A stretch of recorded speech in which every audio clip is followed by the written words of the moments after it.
ಹಾನಗಲ್ ಪಟ್ಟಣದ ಪುರಾತನ ದೇವಾಲಯವಾದ ಶ್ರೀರಾಮಲಿಂಗೇಶ್ವರ ಜಾತ್ರಾ ಮಹೋತ್ಸವ ಜರುಗಿತು.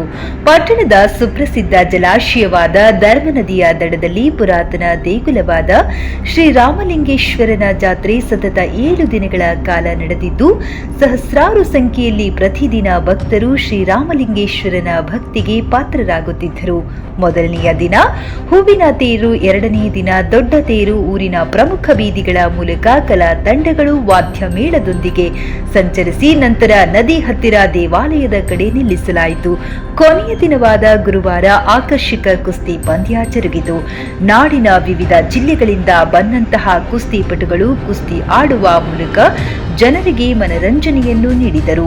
ಕೊನೆಯ ಸುತ್ತಿನಲ್ಲಿ ಬೆಳ್ಳಿ ಕಡೆಗಾಗಿ ಕುಸ್ತಿ ಸೆಣಸಾಟದಲ್ಲಿ ಮೈಸೂರಿನವರಾದ ಜಟ್ಟಿ ಸುಮೇರ್ ಅವರನ್ನು 8 ನಿಮಿಷಗಳ ಕಾಲ ಕುಸ್ತಿ ಕಣದಲ್ಲಿ ನಿಲ್ಲಿಸುವ ಮೂಲಕ ಮೈಸೂರಿನ ಪೈಲ್ವಾನ್ ರೋಷನ್ ಗೆಲುವಿನ ನಗೆಯನ್ನು ಬೀರಿದರು.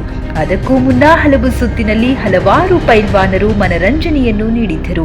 ಈ ಒಂದು ಸಂದರ್ಭದಲ್ಲಿ ಶ್ರೀರಾಮಲಿಂಗೇಶ್ವರ ಸಮಿತಿಯ ಕಿರಣ್ ಮೂಡಲಿಯವರು ನಿರ್ಣಾಯಕರಾಗಿ ಪಾತ್ರವಹಿಸಿದ್ದರು.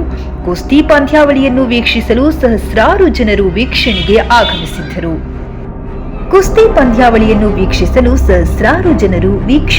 ಆಗಮಿಸಿದ್ದರು. ವರದಿ ರವಿ ಓಲೇಕಾರ್, ವಿಜಯ ವಾಯ್ಸ್ ನ್ಯೂಸ್ ಕನ್ನಡ, ಹಾನಗಲ್.